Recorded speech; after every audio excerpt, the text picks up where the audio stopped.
China's rise on the international stage and its flouting of international laws has long been a cause for concern. In his newly released book, Diplomatic, Joe Hockey reveals it was a former US president who made the most brazen request. Barack Obama asked you and the then Prime Minister Tony Abbott to flat out stop sending our iron ore to China. Yeah. That's extraordinary. It is. And my response... Did you consider it? No, because it was so important for the budget, but also, you know, the fact was that, you know, as I said to the Secretary of the US Treasury, are you going to buy our iron ore? Of course I won't. So, you know, it's kind of, it was, for me, it was pretty hypocritical, because the US wasn't stopping its own sales to China, but they wanted us, you know, to try and pull back, if not stop out. You know. As Treasurer, you really pursued free trade, the TPP, the AIIB, the China FTA. Do you think you were naive to China's threats then? No. I've been going to China since I was about 14 years of age. And I've seen the greatest transformation in the lives of the most number of people in the history of humanity. I mean, China is a remarkable story, and it's a positive story. The problem is Beijing's gone off-piste. It's focused more on preserving the power of the Communist Party than doing what's right for the future of China. And that's created massive disruption around the world. And you know, somehow I think people in Beijing have mistaken, you know, their success with the success of China. Joe Hockey was arguably the last Australian treasurer to have a positive or any relationship with his Chinese counterpart. But tonight we can reveal relations between Canberra and Beijing were worse than reported. For more than a decade, Australian officials have been pushing back on China's coercive trade practices, standing up to the world's second biggest economy and our biggest trading partner, especially when it was pushing the price of iron ore to $30 a tonne. China was manipulating the market. You threatened to merge BHP and Rio Tinto. Were you bluffing? No. You would have done that? Yes. I looked him in the eye as he was puffing a cigarette and said, so here's the deal, you know, if iron ore stays below $40 a tonne, we'll end up with two major suppliers out of Australia, and I'll merge the two and I'll control the world price. I think it's really important that we do what we continue the path under whoever's in government. We continue the path to focus on standing up to the bully, and China is the modern bully. Well, it's looking pretty fine. Bullying. It's a charge that's been laid against our Prime Minister in recent weeks. I can tell you what, he's probably one of the most unpleasant men I've ever had to sit in front of. He is a bully, he is intimidating, and that's the truth of the matter. Members of his own party have denounced Scott Morrison's past behaviour, which they claim has been inappropriate and abusive. There is a very appropriate saying here: the fish stinks from the head. It is his way or the highway. An autocrat, a bully who has no moral compass. How can we ignore what she says, what Gladys Berejiklian says, what numerous other of his colleagues says? It all comes down to character. You're a guy that sits here and talks about how important someone's soul, someone's character is. Shouldn't we be examining his character too? Well, of course, there's going to be a lot of scrutiny of character. That's not going to change. It's not looking good. But the challenge, the biggest change in politics that I've seen is social media. And what social media does is it gives a loud horn to the critics.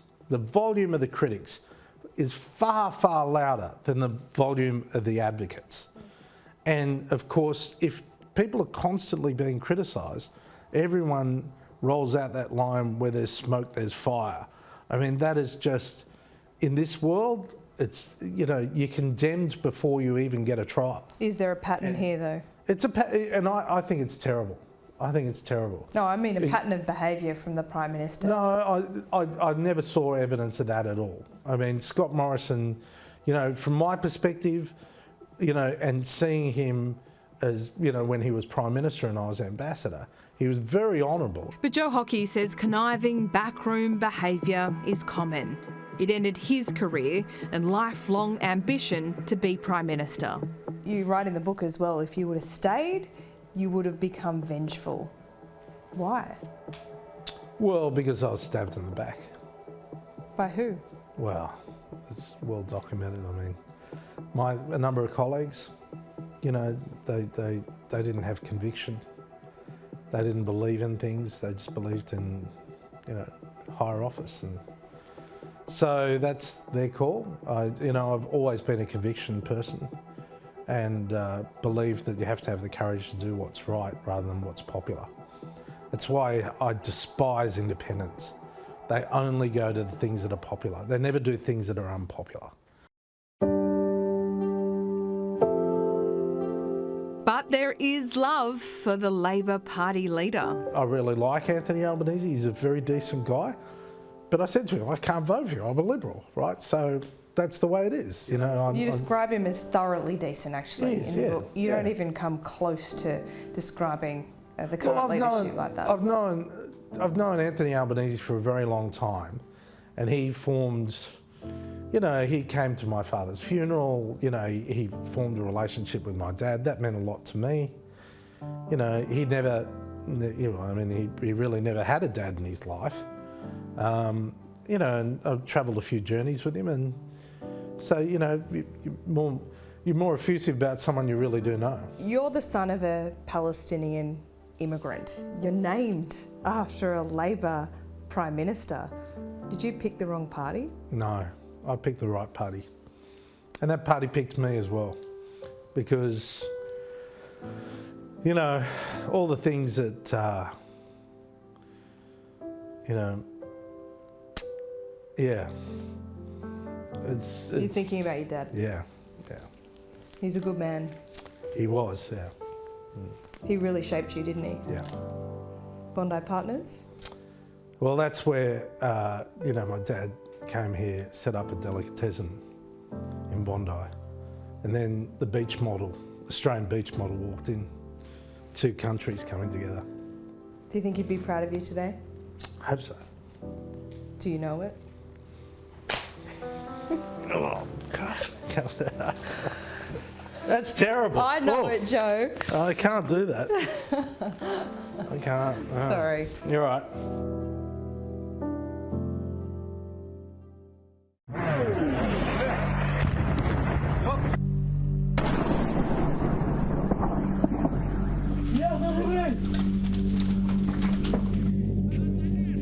This veteran diplomat knows peace should not be taken for granted. Hockey believes recent events in Ukraine prove the importance of international cooperation and free trade.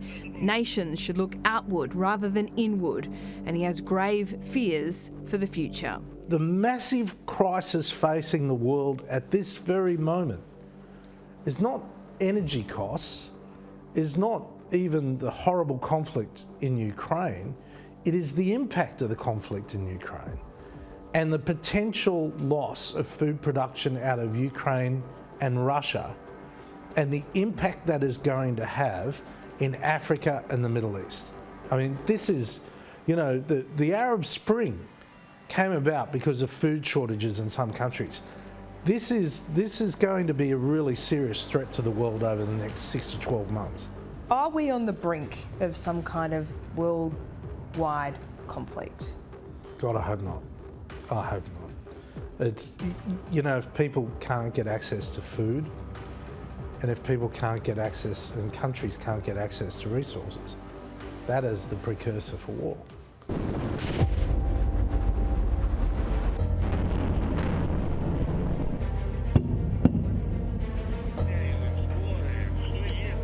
A gloomy outlook from a man who's seen his share of tumult. As one of our top diplomats, Joe Hockey navigated complex characters, awkward surprises and stubborn foes. Now no longer in the halls of power. He, like the rest of us, relies on our current leaders to protect an even more precarious peace.